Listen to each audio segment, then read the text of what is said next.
Today's class, we are going to start with human capacity development and personnel management. And we are going to look at human resource management. Over the years, in the 60s, 70s, 80s, up to late 90s, what we used to have is personnel management.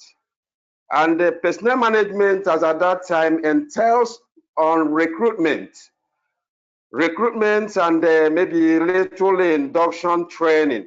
Then the new employee will be asked to go to their various departments and begin to work. But as time progresses, we discover that it does not end there. That the particular employee that is being employed, there is urgent need for that particular employee to continue to be receiving training. So you find out that any department where they take that particular staff to, the people in that department will continue the process of training from where the personnel management stops.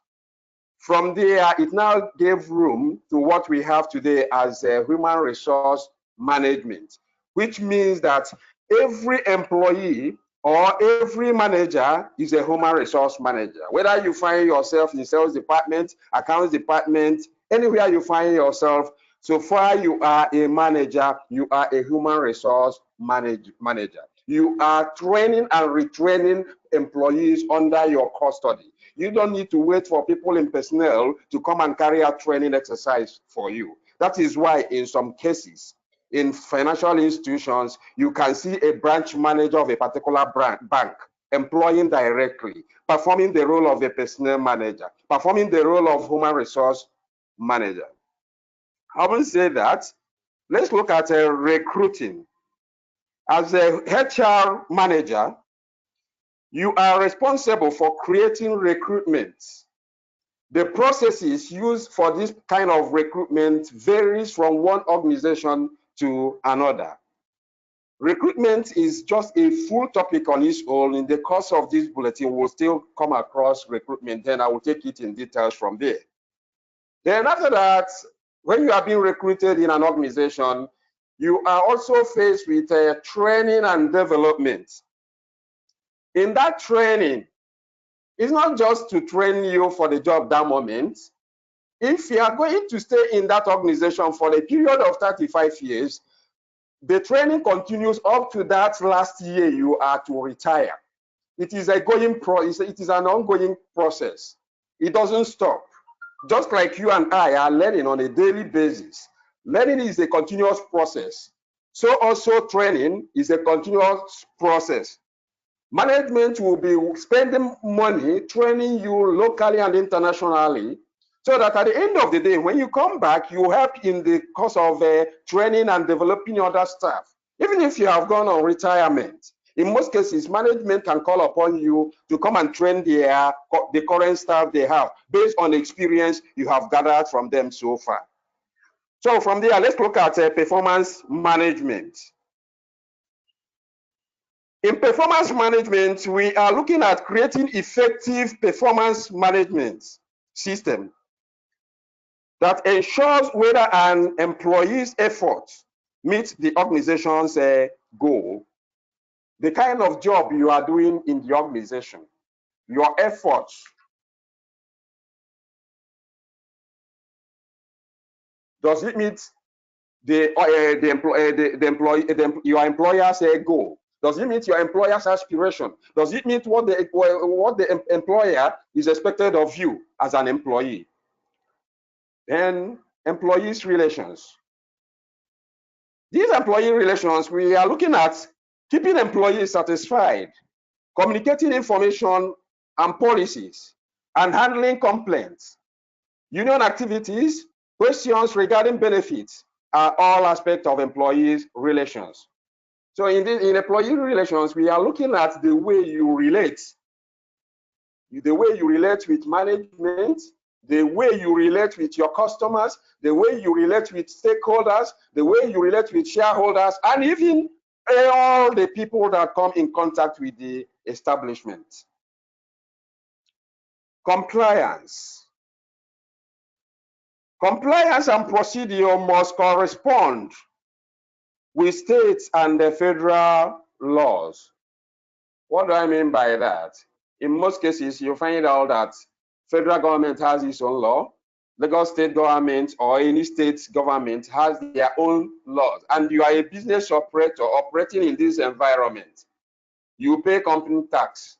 You are expected to pay stamp duty to government. You are supposed to pay VAT, value added tax to government. So all these laws, you are supposed to be compliant, to be in compliance with all the regulatory bodies.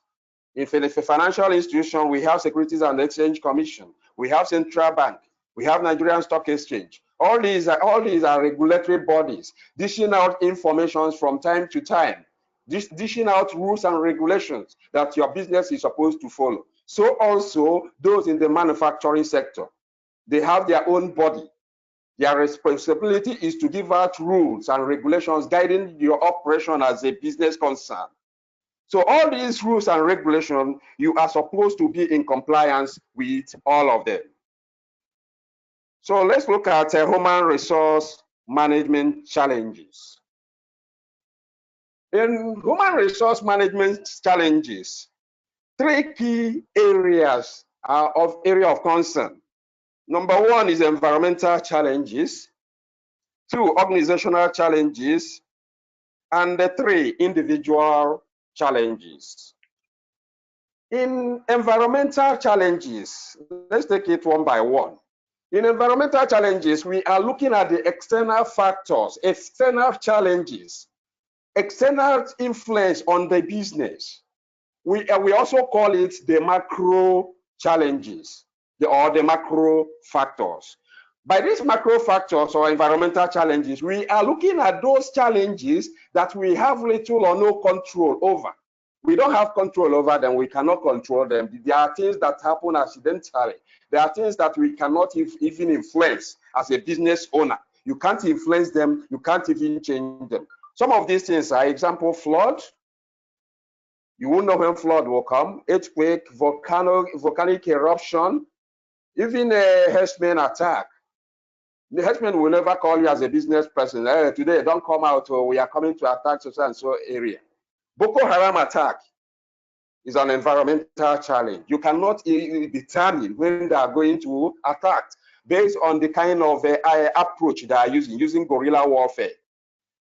Another example is some of these rapid changes, climatic change. These are things we are not envisaging. You cannot predict when all these things will happen. Another area is globalization. You can see how globalization is taking place, changing businesses. Today, we are supposed to be, we must have finished the exam long ago, if not this sit at home, this as a result of this COVID-19. You can see the way we are now using webinar to organize our lectures. It's part of globalization. These are changes which we never envisaged. But when they come, as business concern, what do? We adapt to all these changes. Because as a business owner, if you don't adapt to all these changes, it's just a question of time. You will throw yourself out of business. It's just like when computers first came into this country. So most organizations begin to train their staff to embrace the idea of using computer, to be computer literate. Those that we are using IBM manual typewriter, if they could not upgrade themselves, automatically, the system will automatically drop them. Legislation is also part of this environmental challenge. We are operating in a country. The country we operate in, they have laws, they have legislation. As a business concern, you cannot predict what will be what the next legislation will be all about. These are factors you cannot change or even influence. Another good example is President Muhammadu Buhari that closed land borders since last year.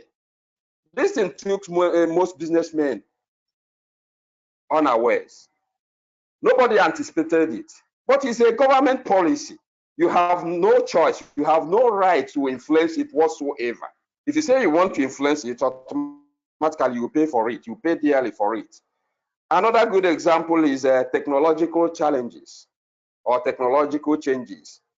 As new ideas, new technologies are evolving, as a business concern, you have no choice rather than to follow suit and join the queue, and they also upgrade technologically.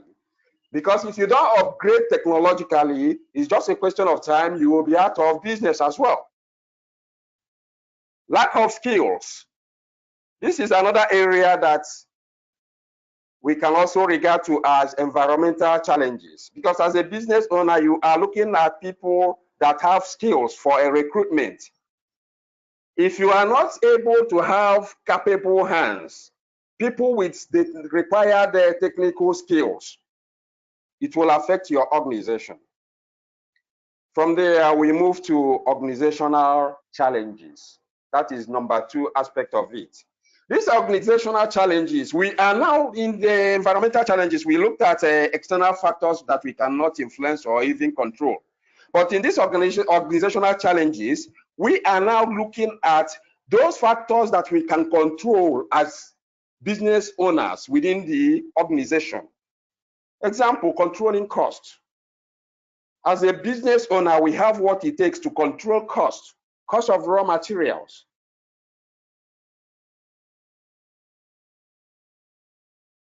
cost of transportation, cost of production of goods and services. It is our desire to control the cost today, to allow the cost of production to be at the barest minimum in order to increase our profit level. Another thing we look at our organizational challenge is improving quality.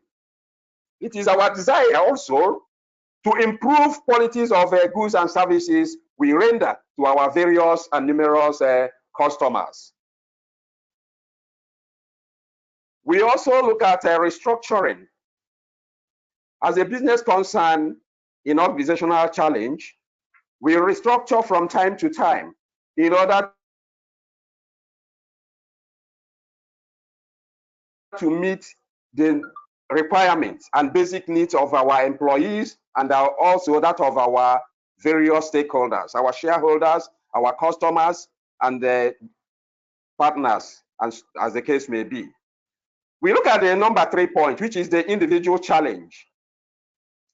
Under this individual challenge, we are looking at what an individual employee can do, the services you can render, the way you go about it, which has to do, we are looking at your productivity. Are you capable of producing and doing what is expected of you as an employee? Empowerment, number 2. Under empowerment as an employee, you are required, or management is required, is expected to provide all the necessary logistics needed for you to deliver. Number 3, brain drain. In most cases, you find out that employees where management is facing brain drain syndrome these days as a result of lack of skills. People that have the necessary skills and knowledge, a good number of them are aging. Without the use of computer, most of these new generation boys don't know their left from their right. So you find out that brain drain is now an issue. Is now an issue, and that is why in some cases you see management falling back to their old hands in order to educate the new generation ones on how to go about it. Number 4, we have ethics and social responsibility. Ethics has to do with all the rules and regulations that is expected to be carried out in the course of doing the business. And under social responsibility, as a business concern, you are expected to give back to the society, your host community. You can embark on some of the, in the provision of some of the social provision of infrastructures, construction of good roads, building health centers, healthcare centers, and all other things. Job insecurity. You are afraid each time as an individual, each time you are working in an environment, whether your job is secured. In some of you, immediately you'll see a new staff coming into your establishment. You begin to be conscious of yourself. Who is this person coming to take over his job? Yeah, at times it may not be management interest to relieve any of you of their duties, but they are just bringing in new hands in order to boost what you have.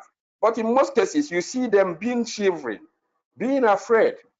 of what the new staff has come to do. Who has he come to take over his job? And immediately you have this kind of mindset. You are finished. You have finished yourself. Before you know it, you begin to make mistakes because psychologically you are not sound. You are no longer balanced psychologically. Then the next point we look at under individual challenge is matching people and organization. Matching people and organization, we are looking at putting the right kind of people in the right job rather than putting square pegs in round holes. The person you are putting in that position, is that person capable of handling that job? Does that person have the required skills, the technical skills to manage that position? These are things you consider before you begin to put people in certain strategic positions. We are done with the challenges, human resource challenges and all that. So let's look at discrimination. Forms of discrimination in the workplace. Discrimination takes so many aspects. We have so many aspects of it, but let's look at harassment as discrimination. In most cases in the workplace, you see a manager looking at a very young, nice-looking figure-8 young lady. Because this lady is beautiful, a manager in an organization will feel like having carnal knowledge of the lady.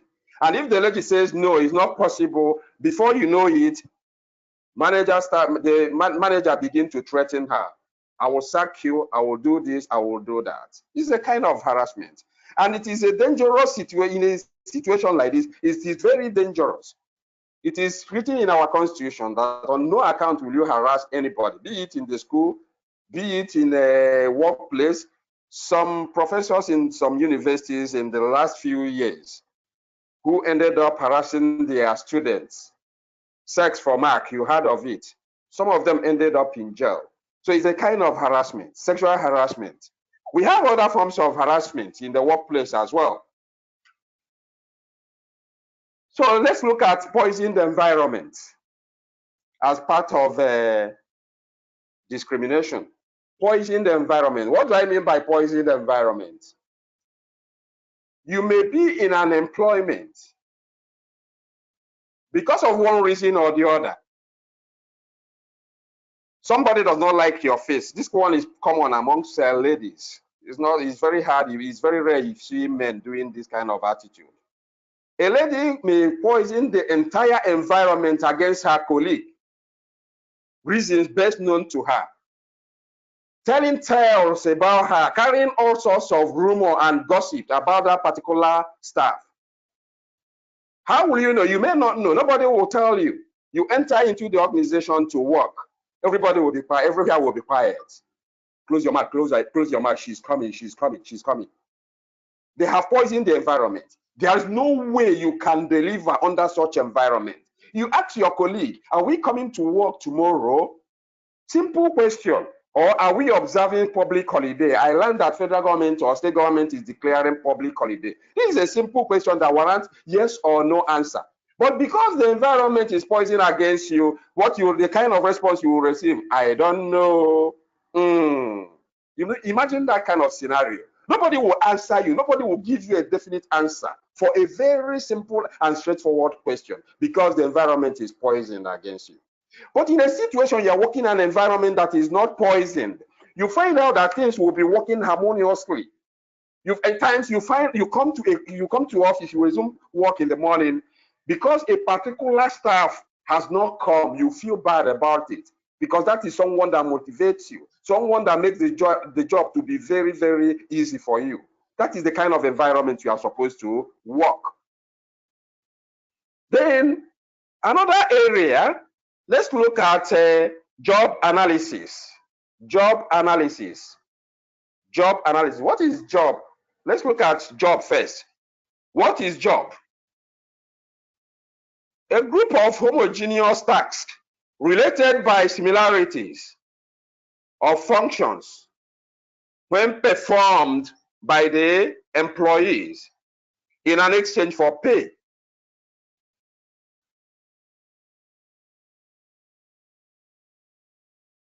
So a job consists of duties, responsibilities, and tasks. As you are doing all these things, you are doing it in order to earn a living. After working, you will be paid. You collect your salary at the end of the month. What is job analysis? Job analysis contains in simple term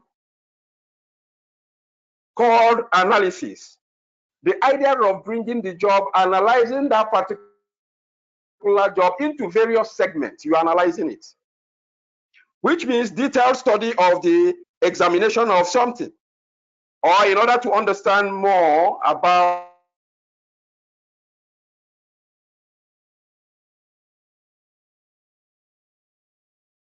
a job. Therefore, job analysis is to understand more. You want to know what that job is all about. You want